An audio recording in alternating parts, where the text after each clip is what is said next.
tim PAW yang sudah memimpin kita di dalam puji-pujian. Dan hari ini kita masuk dalam bab yang kedua, ya.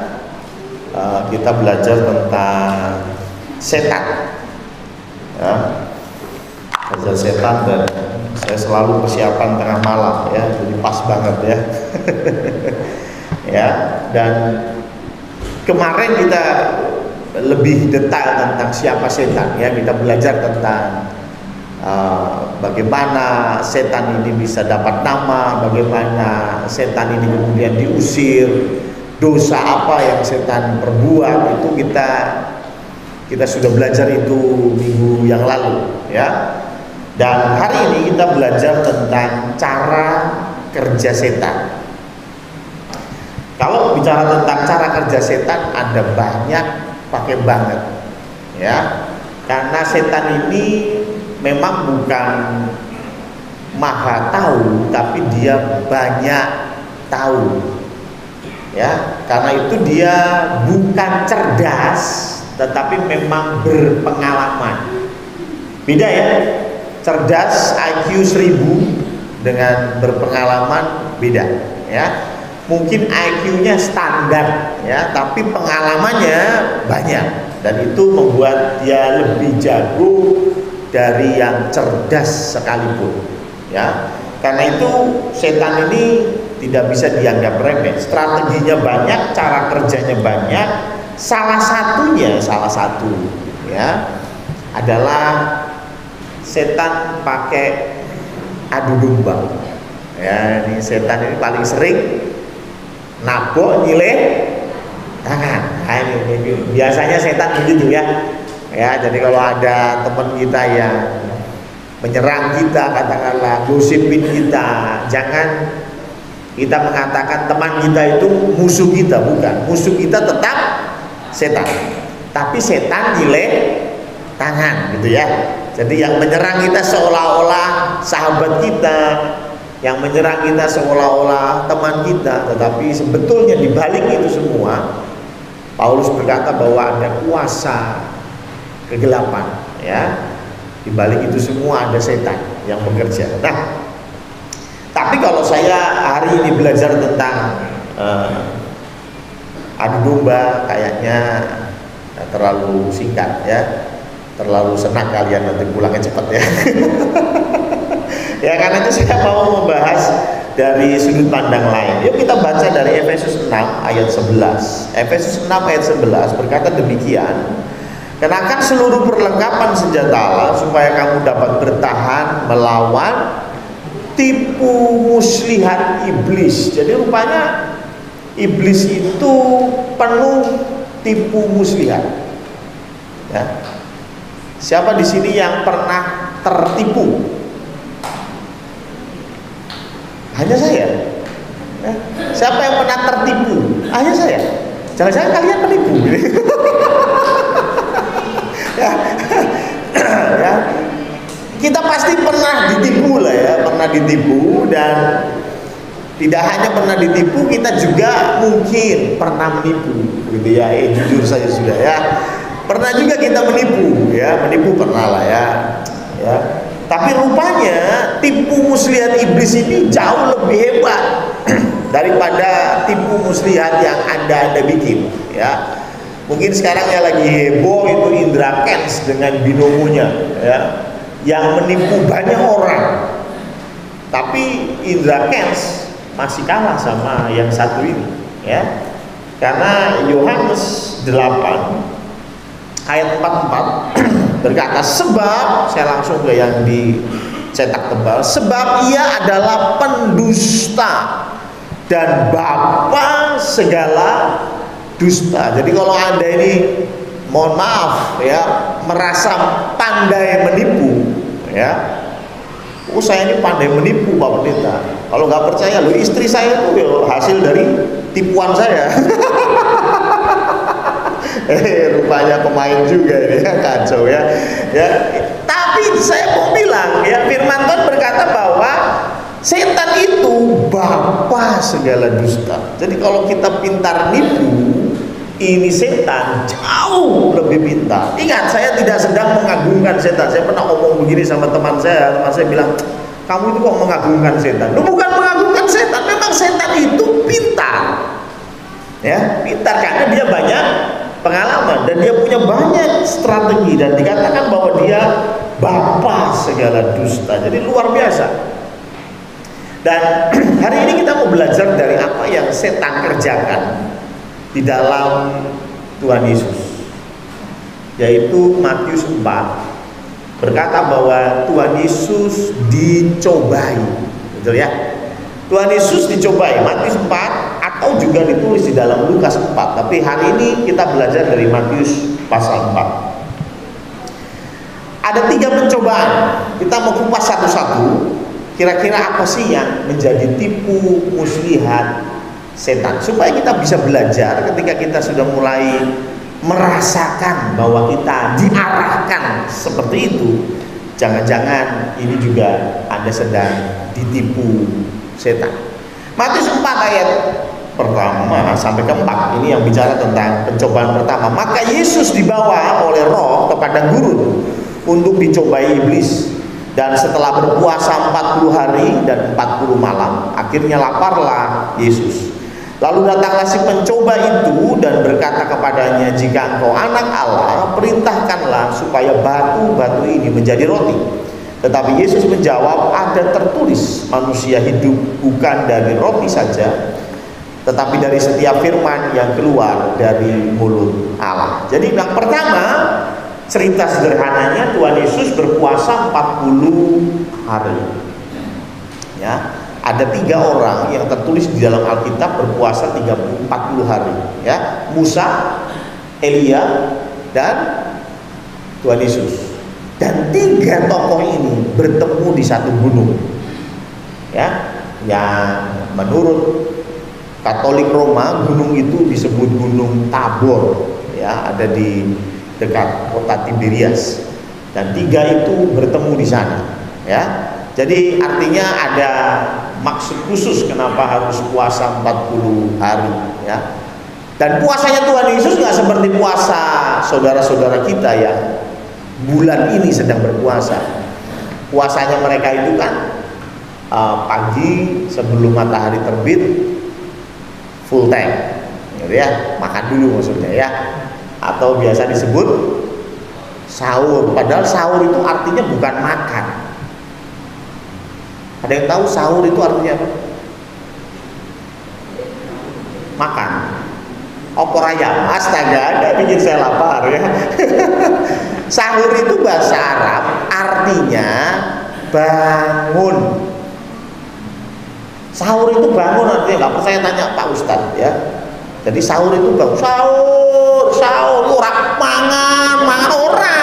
Tangio jon, tangio lebar tangi, gitu loh maksudnya. Ya, jadi sahur itu bangun gitu ya, bangun, diajak bangun ya. Tapi ini jadi kita biasa makan sahur itu ya.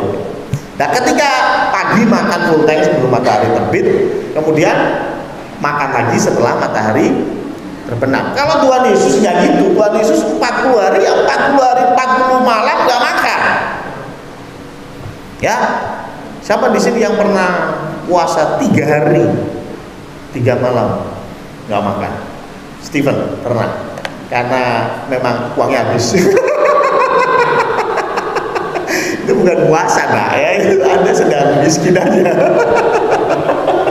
Ya, dan saya yakin ya, mungkin ada kita ya, Steven pernah ya, 3 hari 3 malam puasa nggak makan ya. Mungkin waktu itu belum kenal Guardi ya. Artinya berat ya, 3 hari berat. Apalagi ini bicara 40 hari, pasti lapar pakai banget ya. Ini pasti lapar pakai banget. Dan apa yang dilakukan oleh setan? Setan datang dan berkata bahwa ubahlah batu ini menjadi roti. Ya, itu tawaran daripada setan. Itu tipu muslihat setan. Yang pertama yang kita bisa belajar dari apa yang dilakukan setan terhadap Tuhan Yesus adalah mengalihkan perkara rohani ke perkara jasmani. puasa itu perkara makan dan minum atau perkara yang lebih luas? Puasa itu bicara tentang jasmani atau rohani. Kalau nggak makan perkara jasmani itu bukan puasa, namanya diet. Ya toh? Namanya nggak punya duit tadi. Tapi kalau kita punya komitmen puasa, puasa itu bukan karena Anda nggak punya uang, bukan. Puasa itu bicara tentang hal yang rohani, hal yang spiritual, supaya kita jauh lebih dekat dengan Tuhan, supaya kita mengatakan bahwa Tuhan, saya serius loh Tuhan. Ini puasa. Ya, artinya puasa ini bicara tentang hal yang spiritual, hal yang rohani. Tetapi setan dengan tipu muslihatnya membuat ini menjadi jasmani. Masalah makan, masalah roti, betul ya? Saya mau tanya, apakah setan masih melakukan hal yang sama sampai sekarang? Masih. Perkara-perkara rohani ditipu oleh setan menjadi perkara jasmani. Saya masih ingat apa yang disampaikan oleh Pak Aris beberapa minggu yang lalu. Kita pelayanan yang dipikirkan apa? Mau pakai baju apa? Coba. Saya mau tanya, pelayanan itu urusan jasmani atau rohani sih? Setuju ya? Pelayanan itu rohani ya? Setuju ya? Tapi apa yang jauh menjadi konsen kita? Saya belum potong rambut, besok khotbah. Potong rambut dulu ah.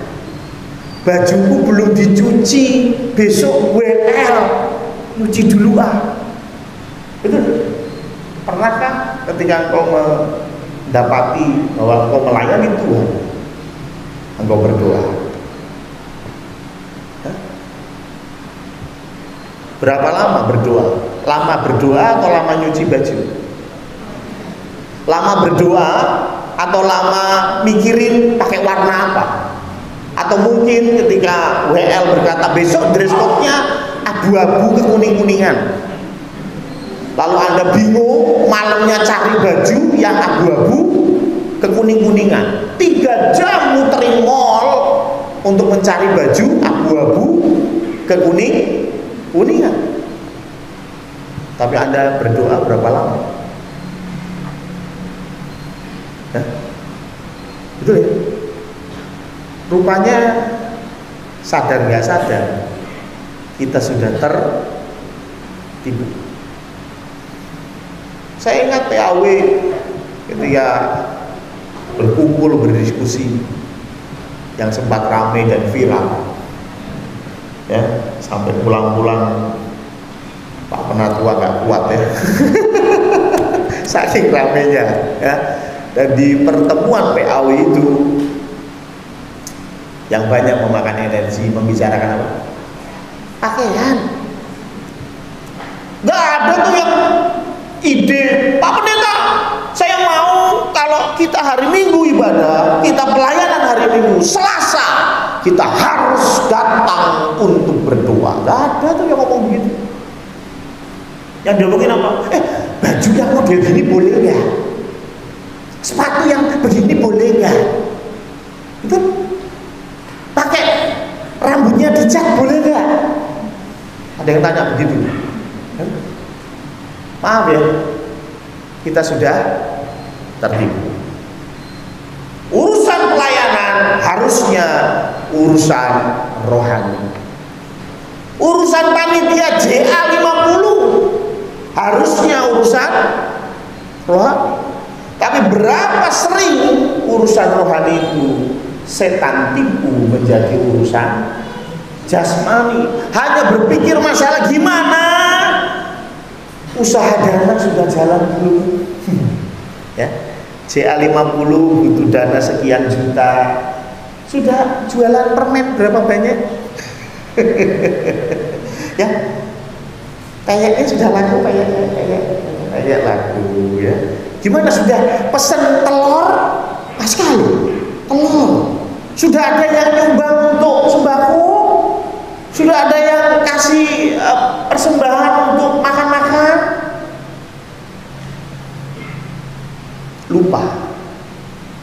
Kalau jadi panitia JA50 pun bicara tentang hal yang rohani.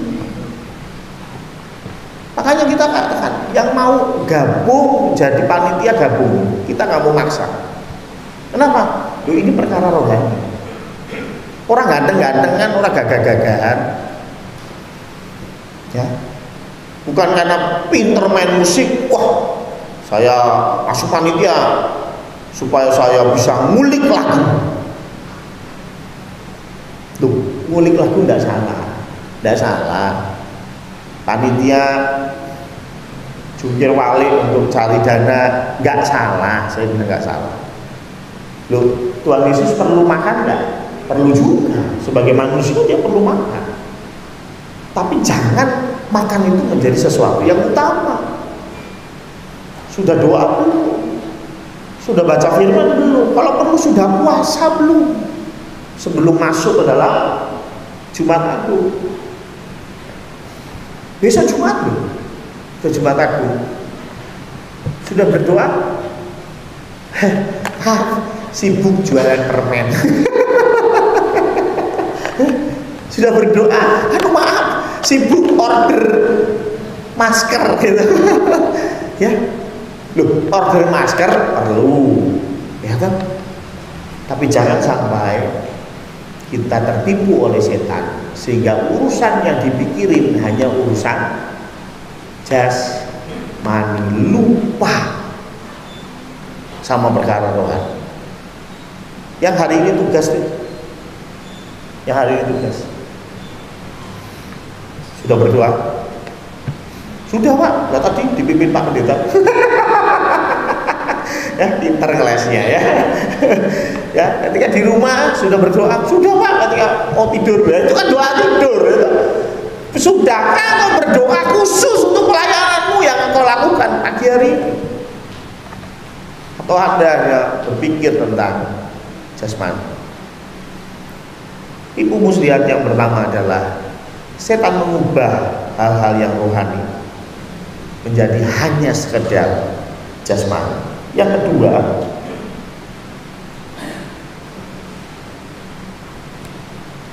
datang sebagai juru selamat. Kalau setan itu datang sebagai suster ngesot,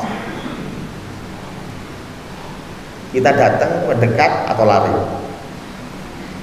Lari. Saya ingat saya diceritain sama Wawan. Ya, saya diceritain Wawan, malam-malam Febri Insanu Majid ya datang ke gereja ya malam-malam main musik atau gimana begitu. Dan ketika dia mau pulang, dia melihat sekelebat bayangan naik lewat tangga itu ke atas. Apa yang dilakukan oleh Febri Insanu Majid? Insan Majid. Lah apa gitu? Ya itulah, ya, makhluk itulah pokoknya ya. Ada paham ya? Apa yang dilakukan oleh Febri? Langsung starter CBR, gaspol, ya kan? Lari, ya kan? Gak mungkin kita naik ke atas. Siapa mau ya? Ya pasti lari. Kalau setan datang sebagai sesuatu yang mengerikan, ya kita nggak akan tergoda, kita lari. Tolol sekali kita mendekat, betul? Tapi yang jadi pertanyaan, ya Tuhan Yesus itu lapar loh. Lapar 40 hari puasa, lapar nih ceritanya. Setan datang menawarkan bantuan, betul ya? Nah ini masalahnya ya. Setan dikumus, lihat setan itu apa? Menawarkan bantuan. Bagaimana?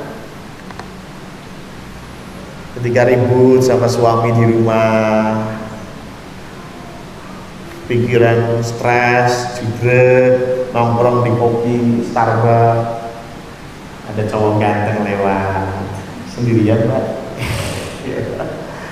Ada masalah apa nih kok kayaknya judret sekali? Tuhan, terima kasih kau kirim malaikat yang mengerti aku.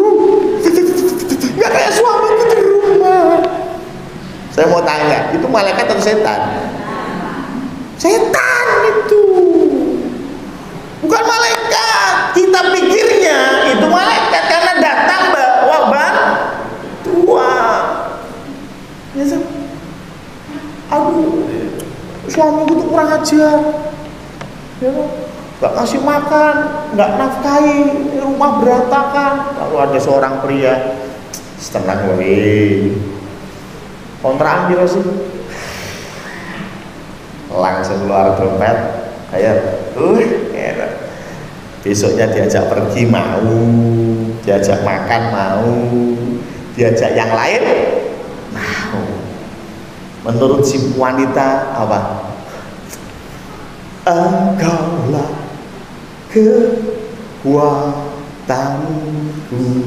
Ya kan? Ketika lemah, ketika ekonominya hancur, sang pria datang dengan bantuan, ya kan? Dengan tangannya yang kuat. Betul? Juru selamat, juru selamat. Ya, ini modelnya ini orang mungkin kabur, gitu. Ada gendruwo mau ya kabur, ya kan? Betul nggak? Setan datang sebagai juru selamat. Makanya berarti bilangnya model gendruwo pocong ini setan ecek-ecek. Ya, setan yang elit yang model begini nih, yang nyerang Tuhan Yesus ini. Tuhan Yesus kan dikasih penampakan gendruwo, ya. Ngapain ngurusin model begitu, ya? Ini elit ini, mainnya main tipu-tipu, betul? Hati-hati ketika ada orang yang tanda kutip seperti juru selamat. Hati-hati ketika kita butuh seseorang yang memeluk kita. Perhatikan, yang memeluk itu siapa? Betul ya? Ada orang yang kita butuh, orang yang mensupport kita. Perhatikan, siapa orang yang mensupport kita, ya. Jangan sampai kita tertipu. Dan ingat, setan itu berbahaya. Itu yang kedua, datang sebagai juru selamat. Dan yang ketiga itu apa? Memberi solusi yang kita bisa lakukan. Memberi solusi yang kita bisa lakukan. Saya terlalu yakin Tuhan Yesus bisa mengubah batu menjadi roti. Amin. Betul ya? Pasti bisa. Itulah mengapa setan goda. Misalnya yang lapar saya. Terus setan datang dan bilang, ubahlah batu ini menjadi roti. Walaupun saya mau, saya nggak bisa. Paham kan? Jadi setan itu menawarkan solusi yang kita bisa lakukan. Kalau kita nggak bisa lakukan, ngapain? Betul ya? Ketika, mohon maaf ya,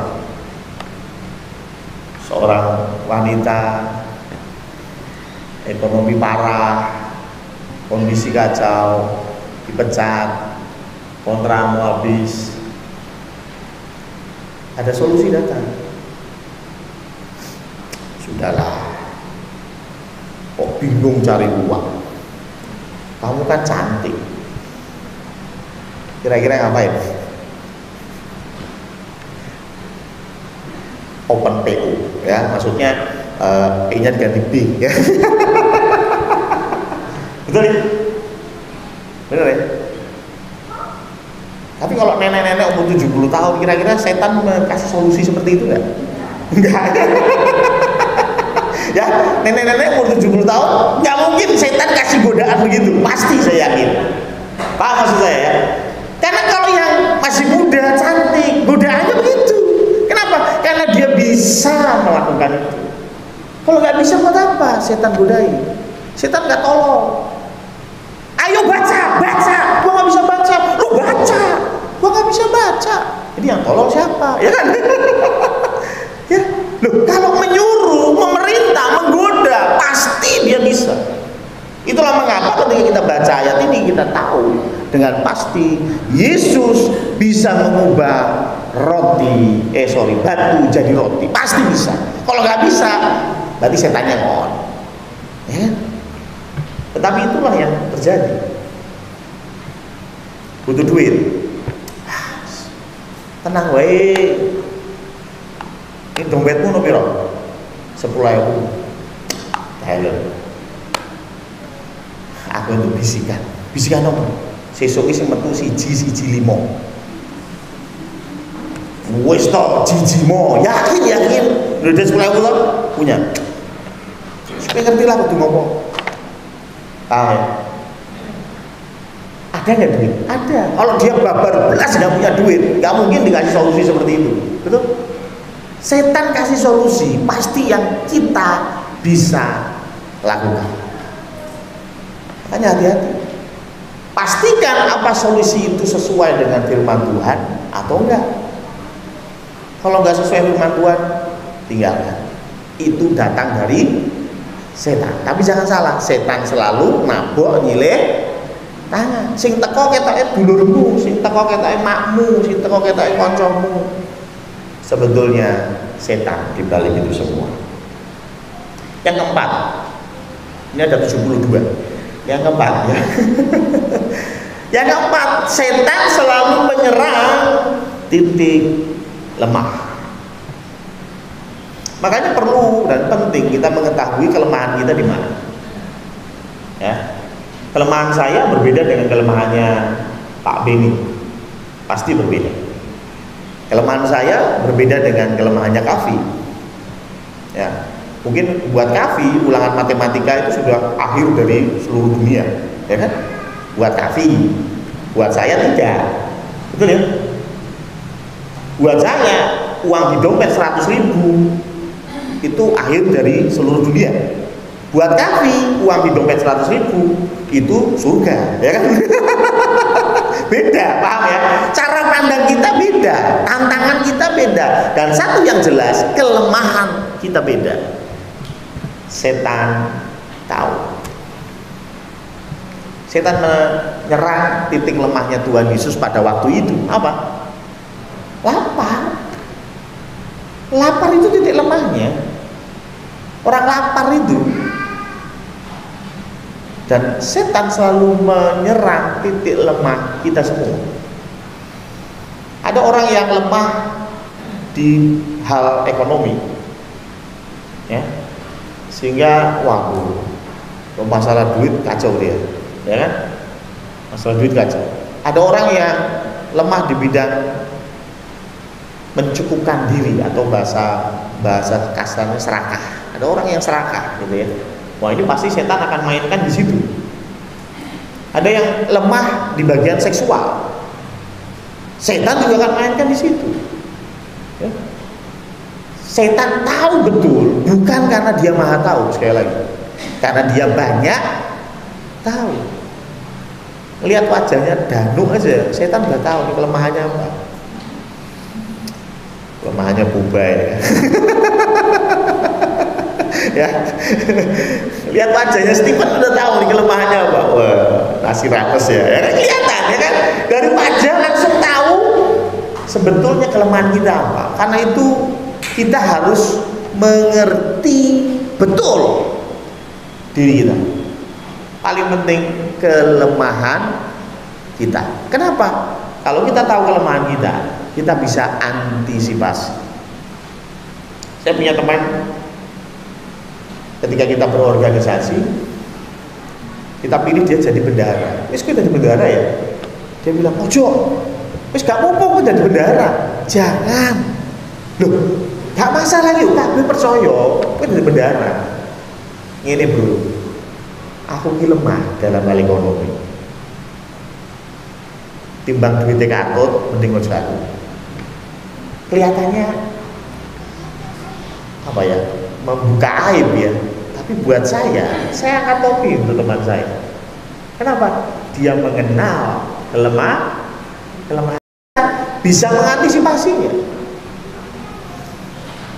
Sekali lagi, setiap kita pasti punya kelemahan. Jangan malu dengan kelemahan kita. Yang penting antisipasi. Ya.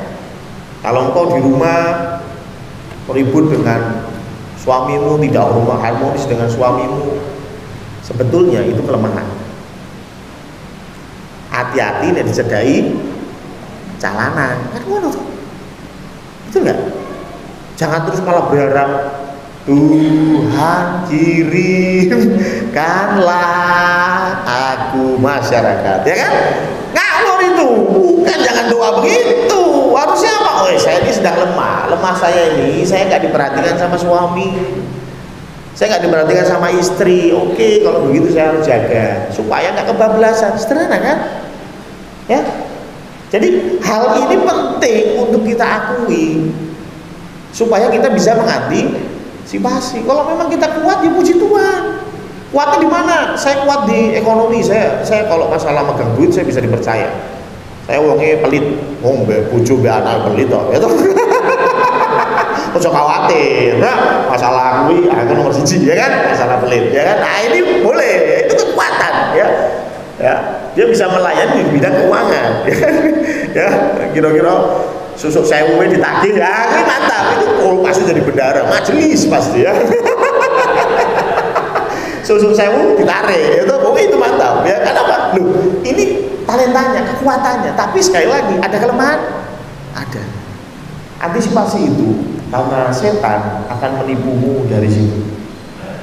4 tadi kita ambil dari pencobaan yang pertama. Sekarang kita masuk pencobaan yang kedua. Matius 4 ayat 5. Matius 4 ayat 5 dan seterusnya. Kemudian iblis membawanya ke kota suci dan menempatkan dia di bumbungan bait Allah. Lalu berkata kepadanya, jika engkau anak Allah, jatuhkanlah dirimu ke bawah, sebab ada tertulis mengenai engkau, ia akan memerintahkan malaikat-malaikatnya dan mereka akan menatang engkau di atas tangannya, supaya kakimu jangan terantuk kepada batu. Yesus berkata kepadanya, ada pula tertulis, janganlah engkau mencobai Tuhan Allahmu. Jadi yang kedua, ini Tuhan dibawa ke bumbungan bait Allah. Apa sih bumbungan bait Allah? Jadi bait Allah itu setiap sudutnya ada menara, ya, dan tingginya kurang lebih 20 sampai 30 meter tingginya, tinggi banget ya. Itu bumbungan bait Allah. Dan di situ setan suruh jatuhkan dirimu ke bawah. Kira-kira ini godaan apa? Jatuhkan dirimu ke bawah. Bait Allah itu tempat bagi orang Yahudi yang diakui oleh orang Yahudi, diimani oleh orang Yahudi, tempatnya Allah. Jadi orang Yahudi sampai hari ini kalau berdoa menghadap Yerusalem, karena di Yerusalem ada bait Allah sampai hari ini. Itu gara-gara Salomo, ya, Salomo yang bilang kalau kau berdoa menghadap baitmu maka Tuhan akan mendengar. Wah, makanya orang pada berdoa menghadap bait Allah. Dimanapun mereka berada di seluruh dunia menghadap bait Allah. Dan bait Allah itu tidak pernah sepi. Tahun 2000 terakhir saya ke Israel, itu bait Allah nggak pernah sepi. Oh, jam 12 malam ke sana pasti ada orang. Ngapain? Berdoa. Sekali lagi, mereka punya konsep Tuhan ada di mana? Bait Allah. Jadi kalau mau ngobrol sama Tuhan, mau berdoa sama Tuhan, paling mantep, paling afdol datang ke bait Allah. Ya kan? Kalau rumah-rumahnya di Yerusalem, mereka datang ke bait Allah. Bahkan pada hari Paskah, seperti yang kita akan rayakan beberapa hari lagi, orang Yahudi berkumpul dari seluruh dunia ke Yerusalem. Ngapain? Ke bait Allah.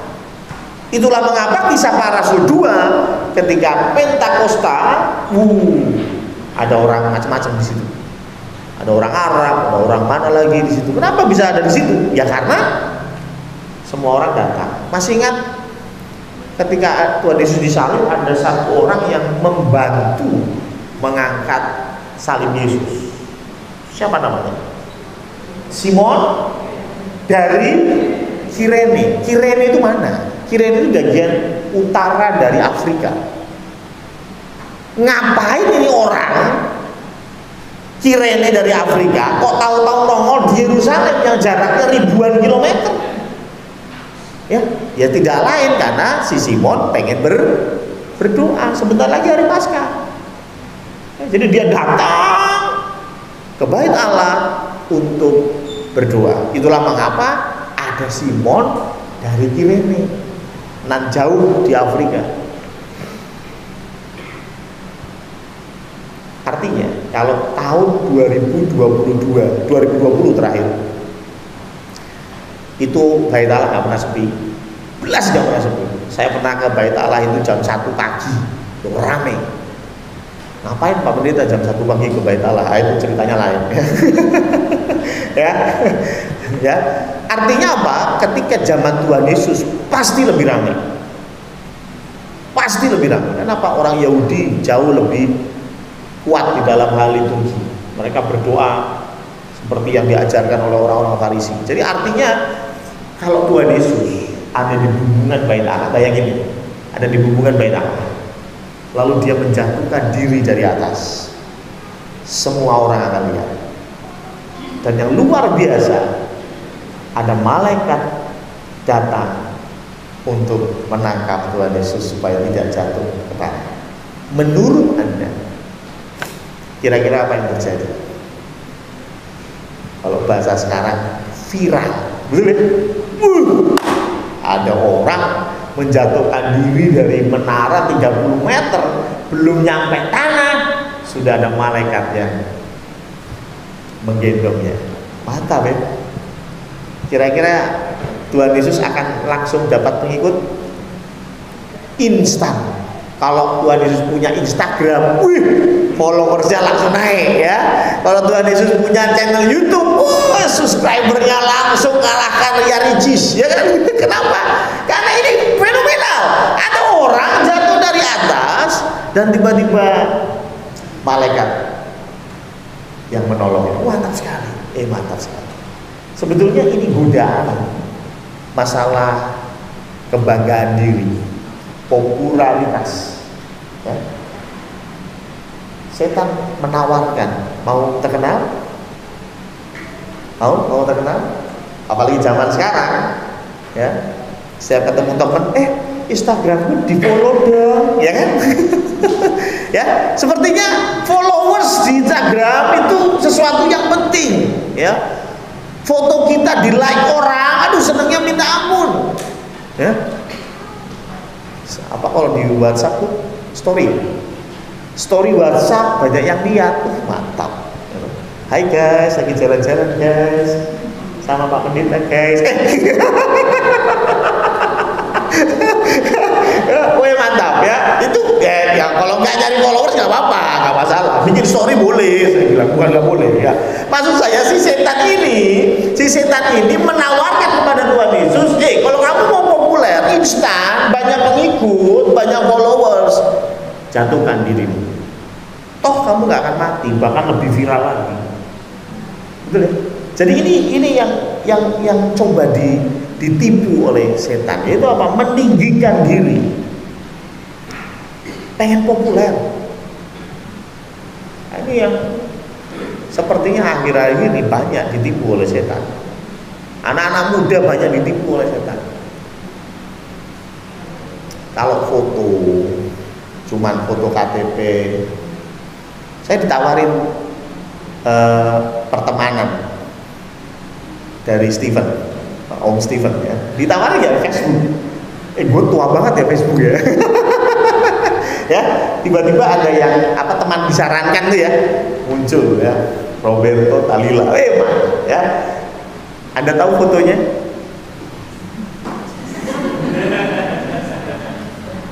Saya mikir, ini foto apa ya? Betul ya. Ini fotonya kurang menarik ini ya, apalagi orangnya. Ya, terkadang, bener ya, kadang-kadang gini, demi dapat teman banyak, dapat popularitas banyak, setan tawarkan apa? Kalau foto tuh di Facebook, Jangan. Gimana? Itu lidahnya dimeletin dikit, belok sebelah kiri. Wah, itu mantap. Itu ya. Itu pasti followersnya banyak. Apalagi ada cewek, kalau cowok jijai ya. Kalau cewek, udahlah. Kalau kamu mau cari followers gampang. Zaman sekarang gampang. Yang atas diturunin, yang bawah naikin. Kordennya kurangin cuy, ya kan? Kalau korden dikurangin, followers naik bapak, ya kan? Gampang cari followers, gampang. Tak kasih tahu caranya, ya kan? Kalau mau cari followers udah gampang. Bikin aja video, isinya apa? Ngeprank. Ya toh? Mak-mak di prank, bapak-bapak di prank, ya toh? Mesake kadang-kadang aku nonton. Loh, kenapa gua nonton ya? Ya betul kan? Duh, itu kan sama aja ngerjain orang, apalagi orang tua, kasihan dong, ya kan? Mereka lakukan itu demi apa? Konten, demi followers. Ya cobalah kalau bikin video ya yang berguna, ya kan? Cara merias alis, ya kan? Jadi pagi-pagi itu alis muncul. Kalau rada malaman dikit hilang, ya. Besok pagi muncul lagi. Itu ada tekniknya, ya kan? Bisa, ya kan? Boleh. Itu kan teknik tutorial, ya kan? Bagaimana cara ini, cara itu boleh. Saya pernah ngobrol sama Pak Darto beberapa tahun yang lalu. Mas, aku mau gawe video YouTube. Wah, YouTubers Pak. Yo, apa? Ini cara bengkel. Bener juga di YouTube tuh banyak ya. Ya, ganti cara melepas spion. Cara melepas spion gitu ya. Loh, cara melepas spion kalau muternya salah. Ya, loh, salah loh. Teman saya tuh cara melepas spion gimana? Pegang spionnya, putar searah jam. Dia muter. 2 hari itu spion gak lepas ya. Artinya apa? Perlu tutorial. Lah, Pak Dan dulu sempat ngomong-ngomong sama saya. Oh ya bisa Pak, tinggal beli kamera, nanti kan yang edit si Marcel gitu ya Pak ya. Masih ingat itu kan? Pak Berarti ini punya banyak. Ya ganti shaker dia bisa, ya kan? Oh cuma ganti spion enteng, ya kan? Tapi ternyata di YouTube ada banyak yang nanya gitu ya. Ya ada tutorial kenapa lampu cepat mati bolanya, cara ngecek bagaimana, kiprok gimana cara ngeceknya. Beliau tahu, ya kan? Pengen bikin tutorial, bagus sebetulnya. Tapi banyak orang yang melihat video model begitu, viewersnya dikit. Ya, viewersnya banyak ya gimana? Siap, nah itu aja. Ya. Ya, yang video-videonya nggak jelas begitu, itu banyak itu. Saya juga heran, kenapa? Gitu. Kalau yang cewek, ya sudah jelas, sudah. Yang dipermainkan kalau cewek sudah jelas, ya. Ini kenapa mati nyala? Ya, nyala lagi ya. Kalau cewek pasti yang dimainkan ya lepas dari begitulah, Anda tahu, ya kan? Makanya yang kemarin bahkan sampai terciduk. Siapa tuh? Dia. Tahu sekali ada ya. Ya, tahu Steve. Saya kasih linknya nanti. Loh, maksudnya link beritanya. Anda mesti mikirnya enggak. Ya toh? Saya kasih link beritanya supaya dia juga update gitu ya. Ya, dia tuh tanggap. Lah kenapa? Ya model begitu. Ini apa yang ditawarkan setan, tipu muslihat setan. Udah gampang. Mau cari followers gampang, caranya begini, caranya begitu. Udah di depan kamera, lu pakai daster. Ding-ding, ya kan? Begini-inilah masyarakat, ya kan? Pasti viewersnya banyak. Ya, kalau nari di TikTok, bubur be aku gak harus nonton, blas gitu. Saya pernah bikin TikTok sama bubur loh ya toh. Sing nonton tak purna wis. Sedih ya gitu. Sing nonton Lukas Purwanto bar wis tutup. Wis kesel-kesel buaya loro ya.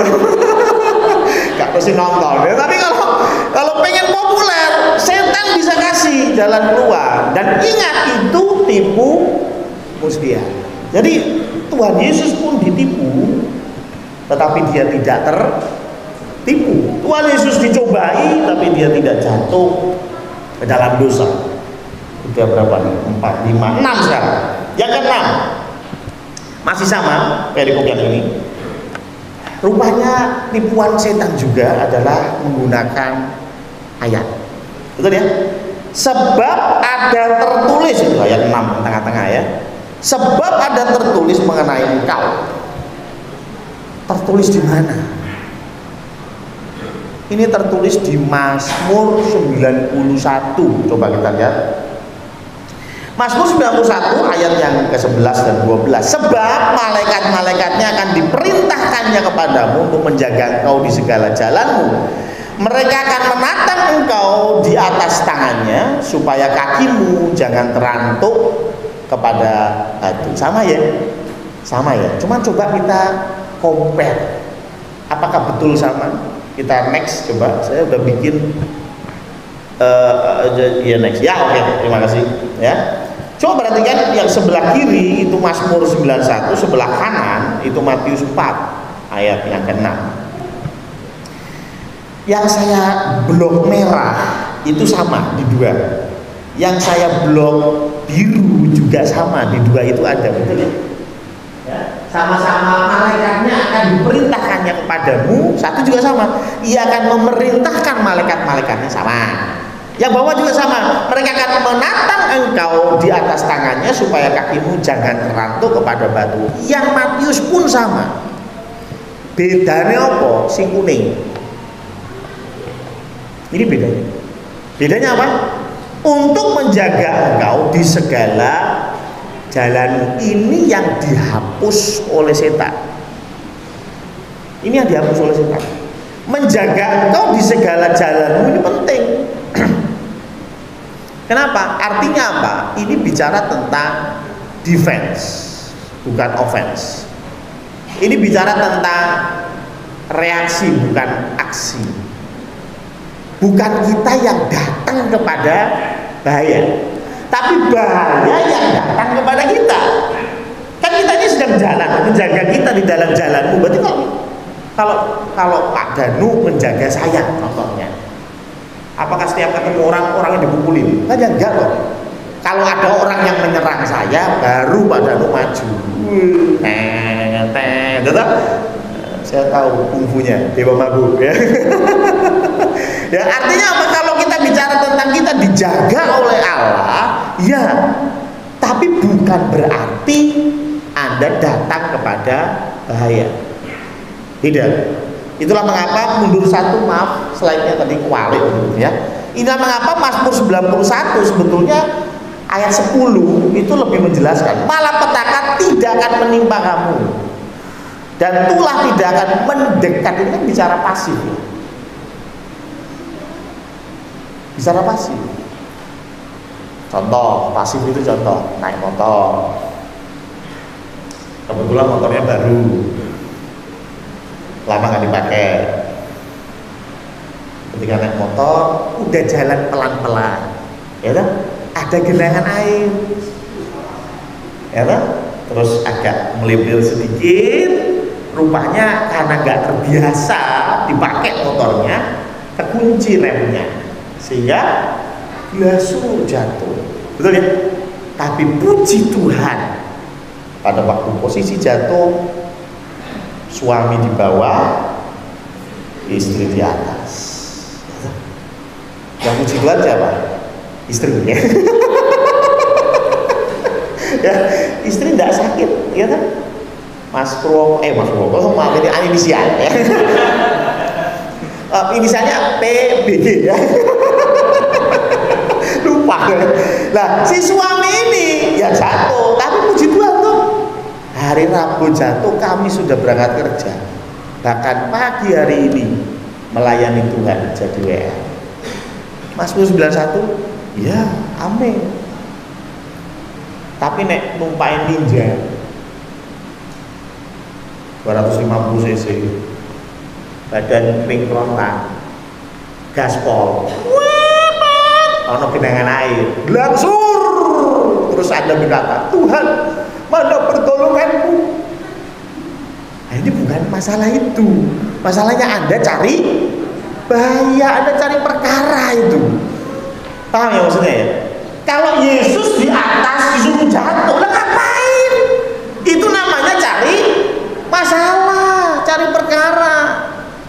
Tapi kalau memang ketika kita dalam melayani Tuhan, memang kita sampai dipersekusi, kita dipersulit, kita disiksa, dianiaya, bukankah itu firman Tuhan? Engkau akan dibenci semua orang, engkau akan dianiaya karena nama Yesus. Tuhan akan berikan pertolongan. Mazmur 91. Tapi nek kita sih nggak masalah, yo jangan harap. Setan juga melakukan hal yang sama kepada Adam dan Hawa. Coba di next 2 kali berarti. Adam dan Hawa di Kejadian 3 ayat 1 berkata, ular itu berkata kepada perempuan, tentulah Allah berfirman, semua pohon dalam taman ini jangan kamu makan buahnya. Kelihatannya ini firman Tuhan. Tapi kalau kita komparasi firman Tuhan di Kejadian 2 ayat 16 sampai 17, ada yang dihilangkan. Yang merah sama ya, semua pohon dalam taman, semua pohon dalam taman. Yang biru ya sama, jangan kau makan buahnya, jangan kau makan buahnya. Sing dikurangi apa? Sing kuning loh. Itu enggak kelihatan ya? Yang kuning ini yang dihilangkan oleh si setan.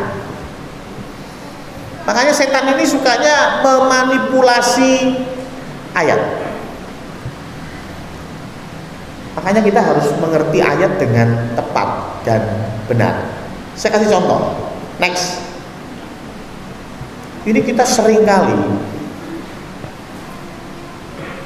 hanya yang dicetak merah saja yang kita hafalin. Allah turut bekerja dalam segala sesuatu untuk mendatangkan kebaikan. Haleluya, amin. Lupa terusannya apa? Nah, ini yang dibaca. Ya, asal aja, Tuhan itu akan turut bekerja. Terus lah gue orang ngasih dia mimpi, ya kan? Sehingga kita kadang-kadang di ujungnya nanti kita berkata, oh firman Tuhan itu nggak bener. Buktinya Allah tidak turut bekerja. Pertanyaannya, kamu mengasihi dia atau enggak? Dan seringkali yang kita baca cuma yang merah, yang kita kutip cuma yang merah, yang hitam itu nggak dibaca. Coba next. Sukanya yang merah doang kan? Mintalah apa saja. Haleluya, betul ya? Lupa ada yang hitam ya. Jikalau kamu tinggal di dalam aku dan firmanku tinggal di dalam kamu, itu dulu. Yang dihafalin yang mana? Yang merah. Mintalah apa saja. Ada mobil Mercedes-Benz lewat, firman Tuhan berkata, mintalah apa saja. Haleluya. Ini cara kerja setan. Setan nggak anti sama Alkitab, bahkan setan hafal Alkitab. Mulai hafal Alkitab merasa kemeliti, ya kan? Setan juga hafal, ya kan? Tapi ini orang ngerti Alkitab belas, orang tahu mau Alkitab belas, Anda lebih setan daripada setan. Next, Matius 28 ayat 19 sampai 20. Kita sukanya merah doang kan? Aku menyertai kamu senantiasa sampai kepada akhir zaman. Sebentar, ayatnya nggak cuma itu. Sudah belum kamu pergi? Sudah belum jadikan semua bangsa murid? Sudah belum baptiskan mereka? Sudah belum mengajar mereka? Sedangkan ini ngomong nonton drakor, ya kan? Ya, pulang kerja capek nonton drakor sampai jam 11 malam, tidur bubuk, besok bangun lagi kerja, pulang rumah drakor lagi, terus ngaku Tuhan menyertai aku senantiasa sampai kepada akhir zaman. Cokot nyamuk cikumunya. Terus, ya kan? Artinya apa? Sekali lagi ayat harus dipahami secara komplit. Jangan cuma sebagian dong. Saya lupa nih, masih ada next lagi nggak? Oh nggak ada ya Pak. Makanya saya waktu PA kemarin ya, dalam ayat yang kemarin Rabu kalau nggak salah, saya menjelaskan tentang ayat-ayat yang disangka adalah ayat-ayat yang mengajarkan kekerasan di dalam Alkitab. Ya karena bacanya cuman itu doang. Sebetulnya gampang, tinggal baca lebih banyak kan kita ngerti maksudnya, selesai. Nggak perlu otot-ototan, ya kan? Karena memang Alkitab harus dibaca secara utuh, nggak bisa satu ayat. Masuk ke percobaan yang ketiga, udah hampir 8:30, nanti ada yang dicoba. Matius 4 ayat 8 dan seterusnya. Dan iblis membawanya pula ke atas gunung yang sangat tinggi dan memperlihatkan kepadanya semua kerajaan dunia dengan kemegahannya, dan berkata kepadanya, semua itu akan kuberikan kepadamu jika engkau sujud menyembah aku. Maka berkatalah Yesus kepadanya, nyala iblis, sebab ada tertulis, engkau harus menyembah Tuhan Allahmu dan hanya kepada Dia sajalah engkau berbakti. Saya berkata hanya dengan penekanan dan agak keras, itu bukan hanya supaya kalian bangun, tetapi ada maksudnya. Apa sih yang dilakukan oleh iblis, yang digoda oleh iblis itu bagian apanya? Sujud menyembah Pak, ya betul. Tapi yang menarik, Tuhan berkata bahwa engkau harus menyembah Tuhan Allahmu dan dikasih tambahan hanya. Tipu daya iblis yang ketujuh adalah kita menduakan Tuhan. Gue pengen Kristen, orang ngomong, pengen pelayanan, orang masalah, pengen jadi majelis, bagus, tak dorong, ini setan sih ngomong, ya kan? Cuman, itu jadinya jogo-jogo, ya kan? Ban wae ono, serpe, kan ono, ya kan? Ada donga murah dijawab oleh Gusti Yesus, yang paling murah kan mencekelan, ya kan? Bener gak? Masuk akal Pak? Masuk akal, setan banget ya kan? Ya kurang lebih setan tuh ngomong begitu, loh bener ya? Sehingga kita mulai apa? Loh menduakan Tuhan, makanya Tuhan berjawab, loh Tuhan kalau misalnya hanya bicara menyembah, kan Tuhan Yesus tinggal bilang engkau harus menyembah Tuhan Allahmu titik. Enggak, Tuhan tambahin hanya. Penting karena banyak di antara kita tetap Kristen, dari lahir sampai mati ikut Yesus, iyo, cuman menduakan Tuhan. Ini yang setan jadikan tipu muslihat. Kau pengen tetap Kristen boleh, nggak masalah. Ada orang yang bilang ke saya, uripnya kacau, ya, uripnya kacau gak karu-karuan, tapi statement dia mantap. Wah, saya pokoknya sampai mati saya ikut Tuhan Yesus, saya tidak akan membuang Tuhan Yesus. Aku mau ngomong gak tego, cuma dalam hatiku uripmu gak benar. ya kalau mau ikut Tuhan Yesus yang serius dong, maksud saya begitu loh. Ya, terkadang kita hanya menitik beratkan, pokoknya saya ikut Tuhan Yesus, tapi hidup kita kacau, kita menduakan Tuhan, kita nggak serius sama Tuhan. Ya, datang ke gereja cuma dia penting minggu teko, mulai ditakoni kok bayar apa bos, penting guyu-guyu. Nah, apa tuh? Ya, bahasa apa sih tadi firman Tuhan? Bahas Febri, ya ilah itu yang dimasukin ke dalam pikirannya nggak penting, ya kan? Buat apa? Dan ini adalah tipu muslihat setan. Setan nggak melarang kita ke gereja, enggak. Bahkan gereja dibikin lebih nyaman, lebih besar, itu ada AC-nya, parkirannya luas, wah yang datang ribuan, ya. Kalau main musik, wah bersorak-sorai luar biasa, wah saya diberkati betul hari ini. Tapi pulang menduakan Tuhan. Sorry buat model begini buat Tuhan, orang kanggo. Dan bahkan ini lebih menyakitkan daripada engkau meninggalkan Tuhan. Tuhan itu Tuhan yang cemburu. Siapa di sini yang cemburu? Cemburuan? Aku tahu. Ya, saya yakin setiap pasangan pasti punya rasa memiliki, gitu ya. Kalau misal ini saya dapat info terbaru, ya, bagaimana Steve sudah punya pacar. Ya. Waduh, harga pasaran jatuh ya. Harga saham anjlok kagak ya. Ya kan? Gini. Misalnya nih Steve dengan pacarnya gitu ya, Steve dengan pacarnya. Sakit mana Steve? Pacarmu bilang, panggilnya masih Bang Steve. Kayaknya kita nggak bisa melanjutkan hubungan kita. Kita selesai sampai sini. Lalu Bang Steve, nggak masalah.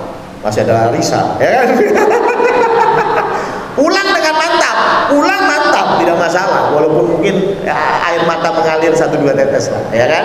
Yang disesali bukan pertemuan, yang disesali adalah pengeluaran, ya kan? Ya pulang dengan ya 1-2 tetes selesai, ya kan?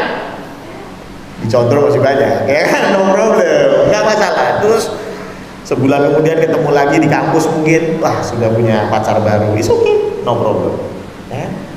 Tapi gimana kalau diselingkuhin? Sakit banget.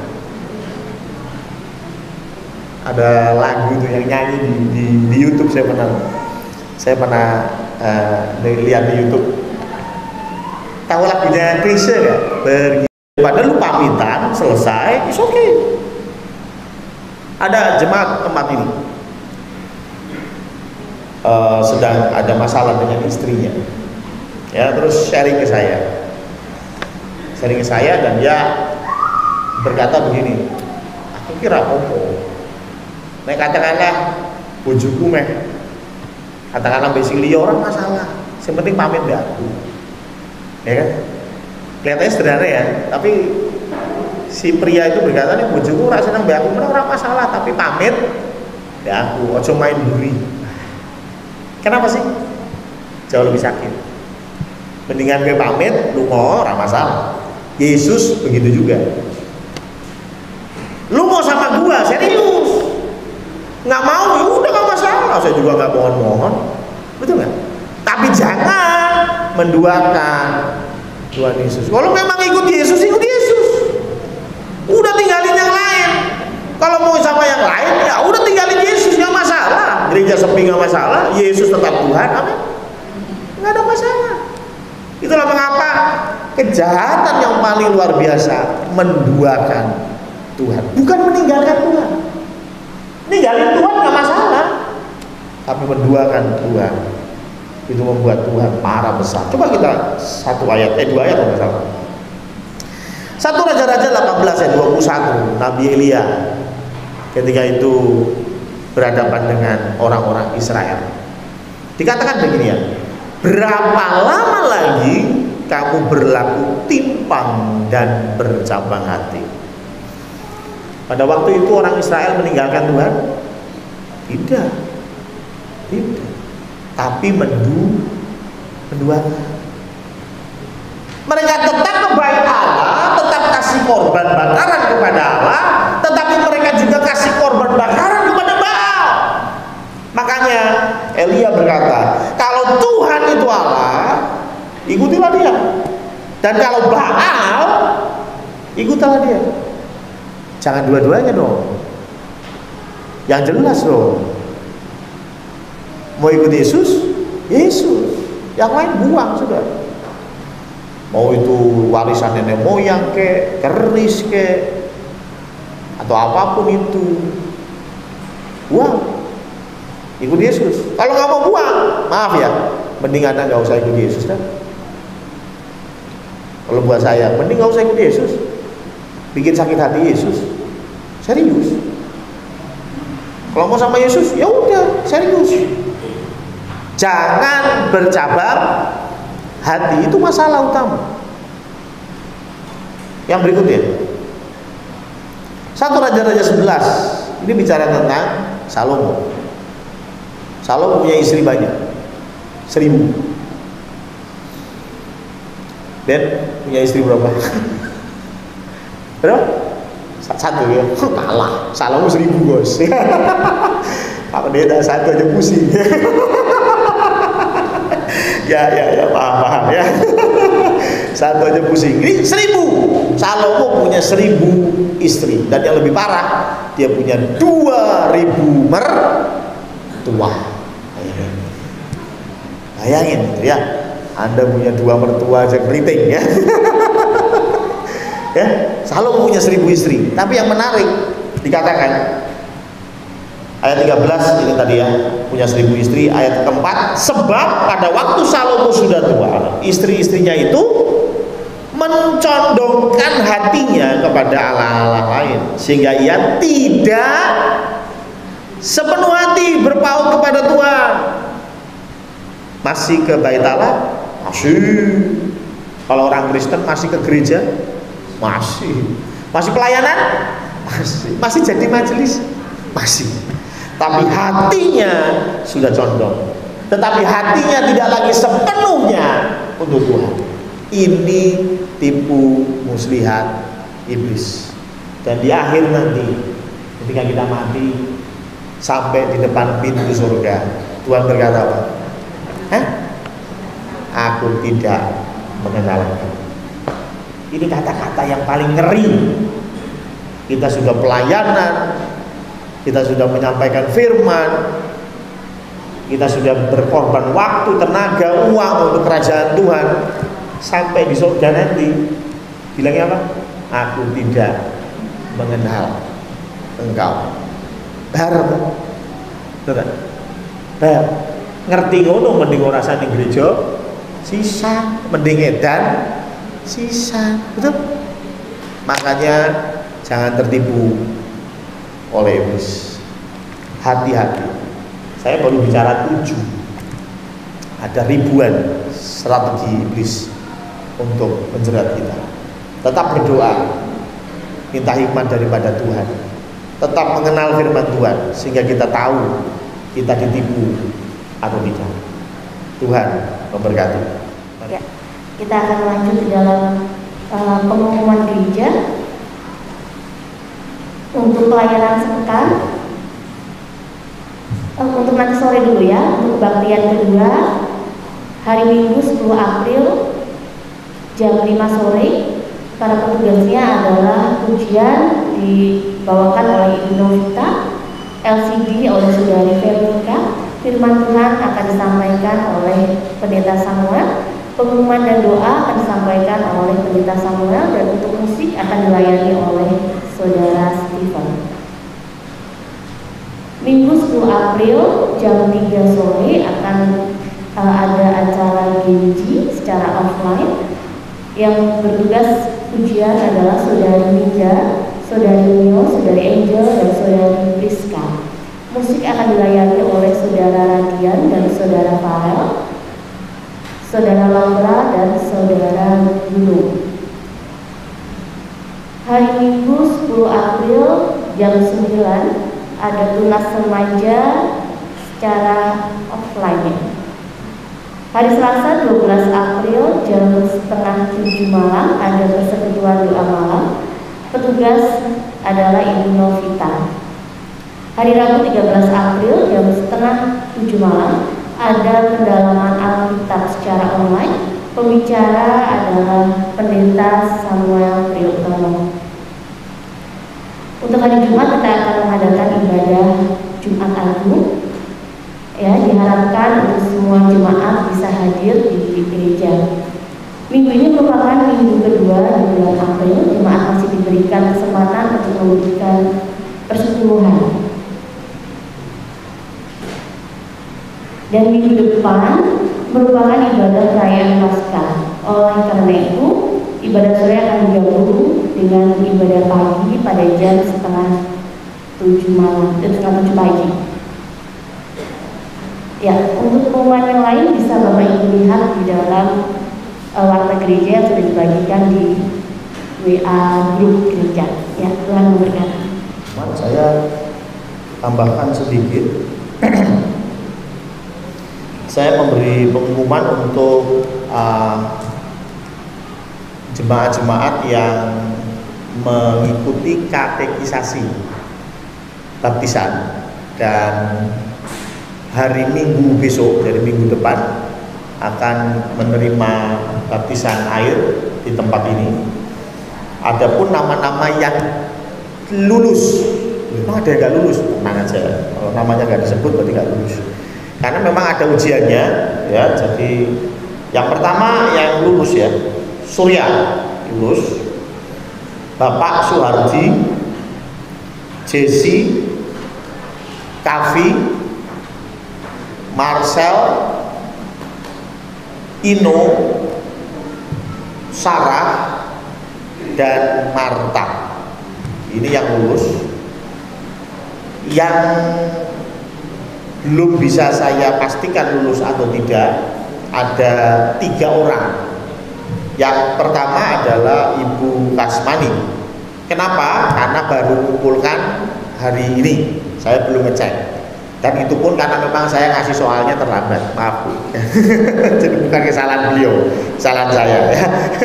Karena beliau tidak ada WA, saya share soalnya itu di WA. Beliau nggak ada WA, berdoa 1 minggu baru saya datang ya. Jadi ya baru mengerjakan ya. Maka dari itu saya belum ngecek, jadi saya belum tahu dengan lulus atau tidak. Itu Bu Kasmani.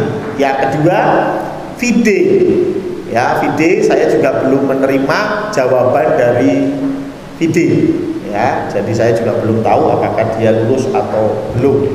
Yang ketiga yang perlu saya sampaikan, ada peserta tambahan ya.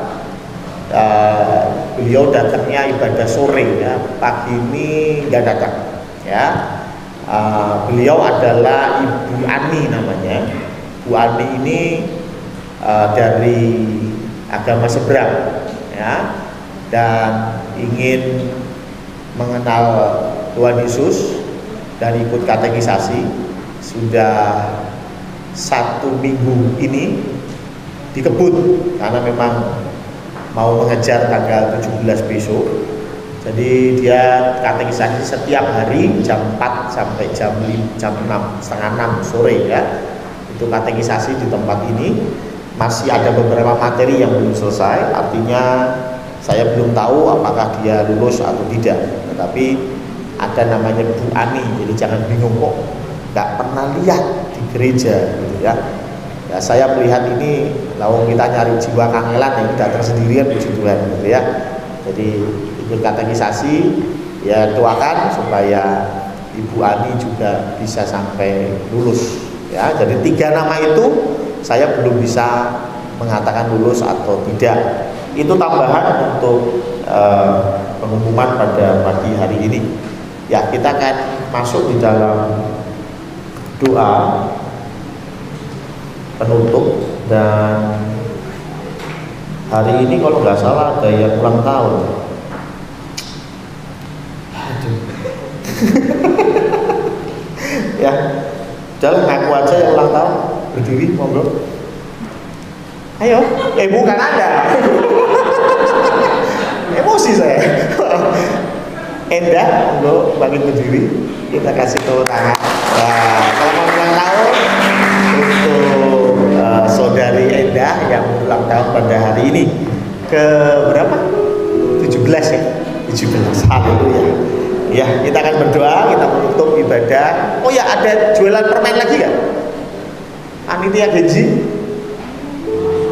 Permen? Enggak ada, puasa ya. Kita kan ya puasa.